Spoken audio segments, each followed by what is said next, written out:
Bom, boa tarde a todos. Então, inicialmente, eu gostaria de agradecer o convite, dizer que eu estou muito feliz em estar hoje aqui com vocês, tratando sobre um tema extremamente relevante e que a gente sabe que muitas vezes é colocado num segundo plano em eventos científicos, né? Acho que muitos de vocês talvez já tenham participado de alguns eventos científicos da área da educação física, da saúde de uma maneira geral, mas nunca tenham tido acesso a esse tipo de abordagem, esse tipo de conhecimento. Então, já parabenizo a organização do evento por essa iniciativa também, de inserir as pessoas com deficiência dentro da programação, né? Um grande avanço. Bom, para a gente falar sobre lesão medular, a gente tem que entender inicialmente quem são as pessoas com deficiência, né? Então, pessoas com deficiência são aquelas pessoas que apresentam limitações de ordem física, sensorial. Quando a gente fala em sensorial, a gente pode falar em deficiência auditiva ou visual, e deficiência intelectual também, e que, com barreiras da sociedade, acabam tendo a sua participação limitada. E, em geral, quais são essas barreiras? As barreiras atitudinais. Então, é o capacitismo, é o preconceito, a discriminação, que é comumente observado no universo das pessoas com deficiência. E aí, quando a gente pensa nas terminologias, né, é extremamente importante a gente falar também de uma evolução temporal que a gente teve nos termos, né?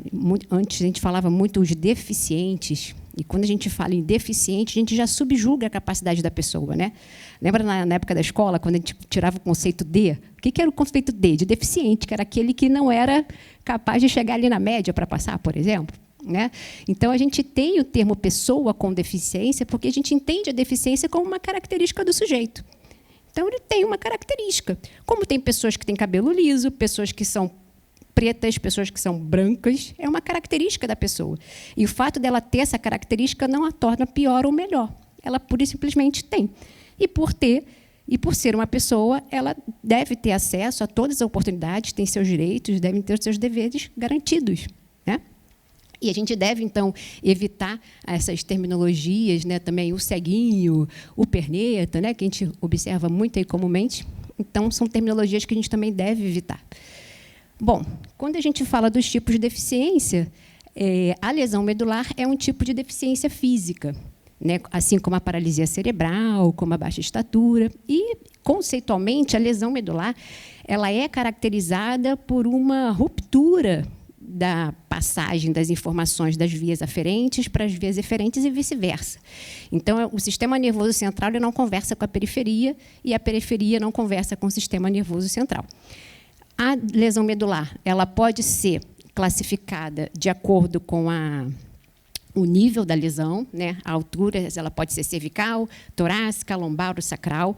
Ela é classificada também de acordo com a completude, ou seja, pode ser uma lesão completa ou incompleta. Ela pode ser classificada também segundo a função sensorial e motora. Então, às vezes, a pessoa perde parte da função motora, perde parte da função sensorial.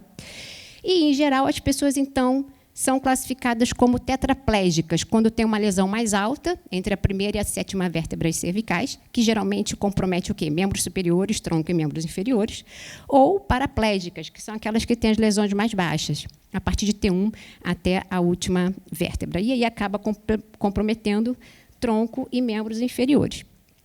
Isso aqui, na teoria, é muito interessante, né? A gente faz essa divisão, lesão alta, lesão lesão baixa. Agora, na prática, um oceano separa a pessoa com deficiência, né, especificamente a lesão medular. Então, a gente pode ter duas pessoas que têm a mesma lesão medular e serem completamente diferentes em termos de funcionalidade. E isso vai depender de uma série de fatores, inclusive o tamanho da lesão. Se uma tem uma lesão de 3 milímetros e uma tem 4, esses 4 milímetros já são suficientes, de repente, para proporcionar algumas alterações que já são diferentes. Há outros fatores também, como, por exemplo, o nível de reabilitação. O quanto essa pessoa teve acesso à reabilitação, foi bem reabilitada. Então, aquela classificação ali na teoria, ok. Na prática, muitas vezes ela não funciona, né? Então, vai depender desses fatores que eu falei para vocês. Quem são essas pessoas que têm lesão medular?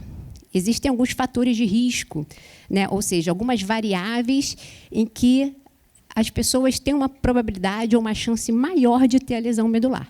E aí, quais são esses fatores? Ser do sexo masculino, então, em geral, as pessoas que têm lesão medular, em sua maioria, são homens e jovens, né? Em geral, com menos de 30 anos de idade. E os principais fatores causais, nós temos os acidentes automobilísticos e as quedas. Mas existem outros fatores também, né? Certamente. Mas, em países em desenvolvimento, que foi o alvo desse estudo aqui epidemiológico, as quedas e os acidentes foram os fatores que aumentaram o risco. As lesões incompletas são maiores, mais prevalentes. Então, qual a diferença de uma lesão incompleta para uma completa? Na incompleta, você tem parte da sua função preservada, né? Na incompleta, você perde completamente ali a função, a movimentação. E a paraplegia, ela é mais frequente do que a tetraplegia. Bom, eu disse para vocês que a lesão medular, então, ela é caracterizada quando há uma ruptura daquele canal medular, né? Então, deixa de conversar periferia com o centro, centro com a periferia. E isso certamente vai trazer uma série de alterações na funcionalidade do sujeito. As alterações das mais diversas possíveis. Na verdade, a gente pode falar que basicamente em todos os sistemas do corpo. Eu vou destacar algumas aqui que vão estar mais relacionadas com a prescrição do exercício físico. Uma delas, indiscutivelmente, são as alterações na composição corporal. E alterações que são bem visíveis também, né? Algumas alterações acontecem, mas estão ali mascaradas. Essas a gente bate o olho e fala, realmente, a gente observa uma redução importante da massa muscular. Essa redução importante, ela já começa com 6 semanas pós-lesão, a gente já percebe, né? Essa diminuição do tecido, caracterizada, então, por atrofia muscular, por redução da seção transversa muscular, o número de fibras diminui. Há também uma disfunção mitocondrial, há mudanças de perfil de fibras, das oxidativas para as mais glicolíticas, que levam, então, a uma fadiga maior. A gente tem o aumento da massa gorda, então, não somente subcutânea, mas visceral, intraabdominal também. Em geral, pessoas com lesão medular, quando comparadas a pessoas sem lesão medular, têm um percentual de gordura ali maior, em média de 8% a 18%. Além disso, a gente tem uma redução importante da massa óssea, que pode chegar entre 30% a 50% no primeiro ano pós-lesão. Então, percebam como esse 1 ano pós-lesão traz consequências devastadoras para a saúde do sujeito, e por isso que o nosso papel é tão importante nesse papel de reabilitação, por isso que o papel do exercício físico é tão importante. E essa perda de massa muscular está relacionada a uma reabsorção óssea mais rápida, ao desuso mesmo, né, à imobilidade, e o fato de não ter a musculatura ali exercendo força sobre os tendões, né, isso vai contribuir também para essa maior reabsorção óssea. Juntando tudo isso aqui, a gente tem indivíduos com uma probabilidade maior de obesidade sarcopênica, ou seja, uma redução importante da massa muscular associada a um aumento importante da gordura corporal, e tudo isso coletivamente leva o quê? Para uma menor taxa metabólica basal. Então, em repouso, o sujeito gasta menos energia. Bom, a gente tem outras alterações importantes também relacionadas ao sistema cardiovascular. A disfunção autonômica cardíaca é uma questão bastante importante, ou seja, a gente sabe que o sistema cardíaco ele é controlado pelo sistema nervoso autônomo, né, o ramo simpático e o ramo parasimpático.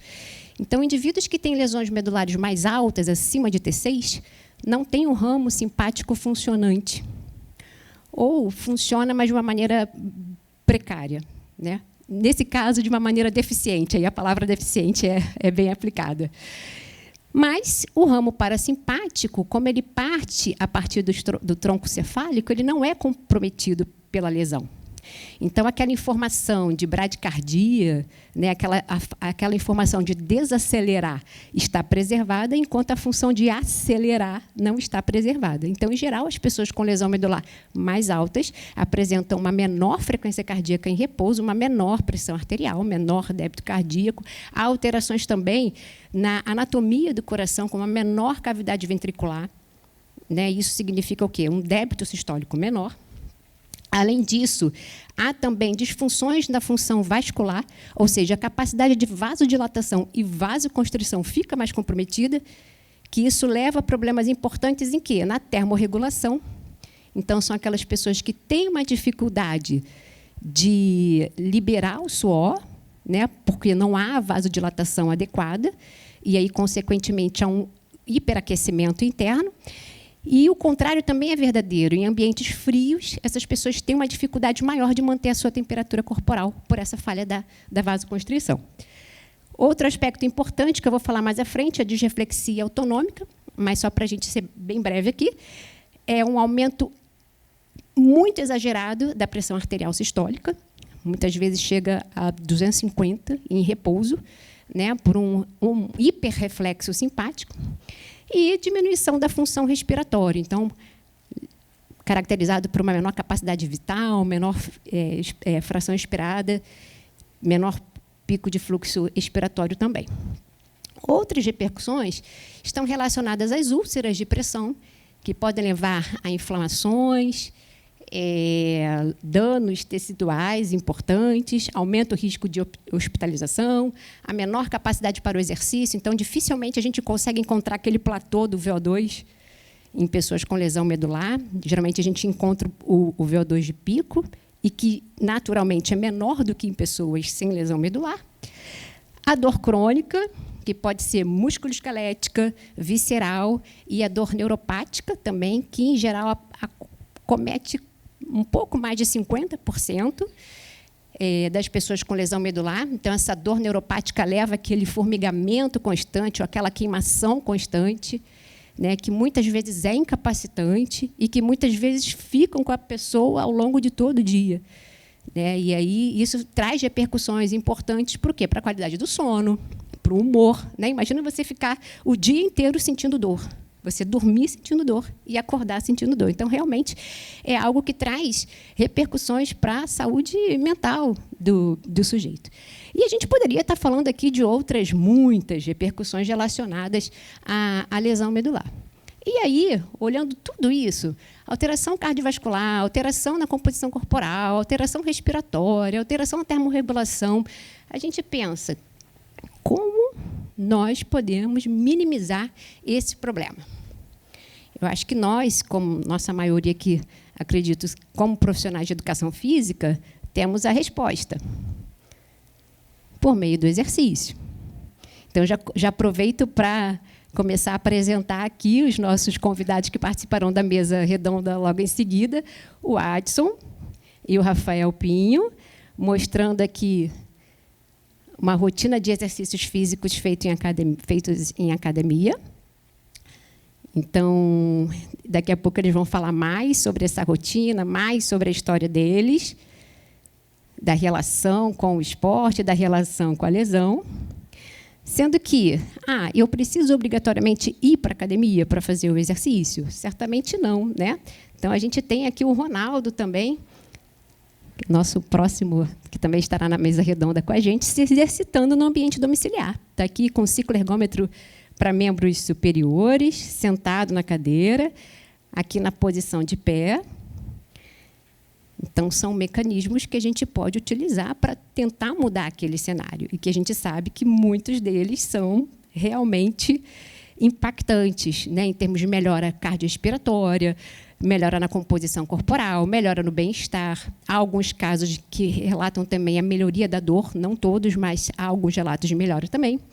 E, por fim, a gente não pode deixar de destacar a prática esportiva.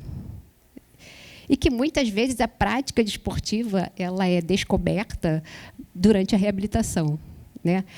Vai praticar tal esporte, então vou fazer tal movimento. E a pessoa faz, gosta, fala, nossa, eu não sabia que eu tinha habilidade para isso. E tem, e é um sucesso, e às vezes acaba se tornando aí um atleta. Muitas vezes é assim, os atletas de alto rendimento acabam tendo acesso ao esporte por conta da reabilitação.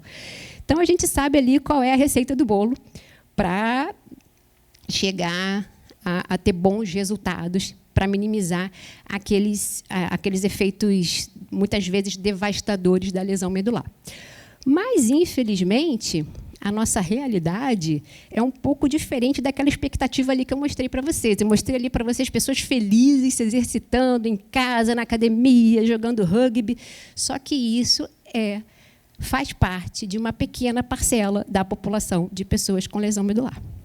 Então, quando a gente compara as pessoas com lesão medular com pessoas sem deficiência, pessoas com outras deficiências e com condições crônicas, as pessoas com lesão medular são aquelas que são mais sedentárias. Cerca de somente 12% a 29% são fisicamente ativas de modo a atender às diretrizes, né, do que é programado para as pessoas com lesão medular. E aí, essa redução da mobilidade, ou esse aumento do sedentarismo, ele começa a partir da reabilitação pós-alta hospitalar. Então, enquanto teve uma lesão, enquanto está lá no hospital, beleza, está fazendo a fitoterapia, ok. Foi liberado